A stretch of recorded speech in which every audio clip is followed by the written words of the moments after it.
श्री संत ज्ञानेश्वर माऊली यांचा जन्म इसवी सन 1275 आणि निर्वाण काळ 1296 झाला.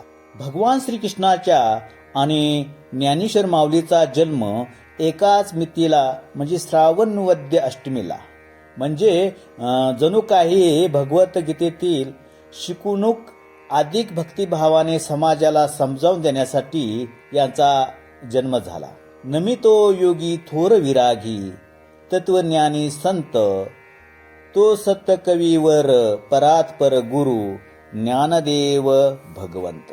पावसचे परमहंस स्वामी स्वरूपानंद यांनी या साकीत ज्ञानेश्वर माऊलींचे सार्थ वर्णन केले आहे. माऊली म्हणजे ज्ञानियाचे राजे, योगियांचे योगेश्वर व भक्तीचे आचार्य. अलंकापुरीत समाधी घेऊन त्यांना 700 वर्षे लुटली असली तरी देखील ते चैतन्य रूपाने आपल्यातच वास करीत असून सश्रद्ध भाविक भक्तांना आजही माऊलीचे अचूक मार्गदर्शन मिळत आहे. शब्द सृष्टीच्या या ईश्वराने आपली मौलिक विचार संपदा ज्ञानेश्वरीच्या रूपाने आणि आपल्या आध्यात्मिक अनुभव अमृत अनुभवाच्या रूपाने सर्व जगाला दिले आहे.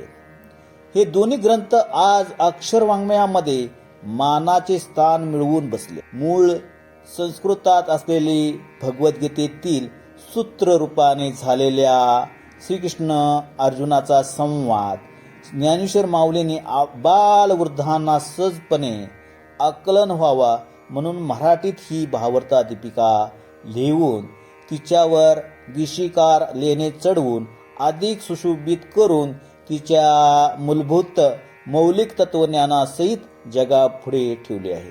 ज्ञानेश्वरीच्या लेखनाचे काम संपल्यानंतर काही वर्षातच त्यांनी संजीवनी समाधी घेऊन आपल्या अवतार लीला संपवली. श्री ज्ञानेश्वरांनी एकच सांगितले आहे की तरी झडझडून वाहिला निग ये भक्ताची वाटे लाग जीवा पावसी अव्यंग निजधाम माझे.